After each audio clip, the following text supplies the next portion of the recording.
there.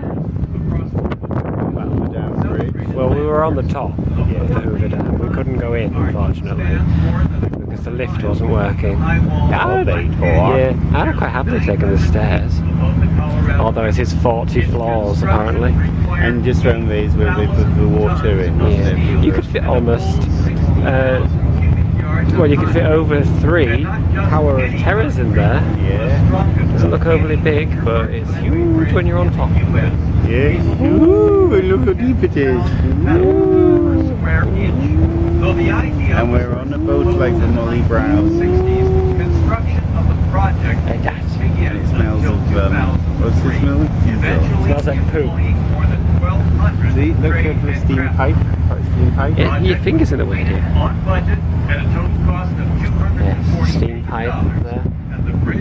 You weren't turning it sideways again. No, I wasn't. Terrible, I think. On October 16, 2010, the first vehicle traffic on the bypass was welcomed across just It's a good. few Can you days see the later. bus? For those I see the bus. taking people to the edge, It's, oh, yeah, I think. pedestrian On the walkway thing.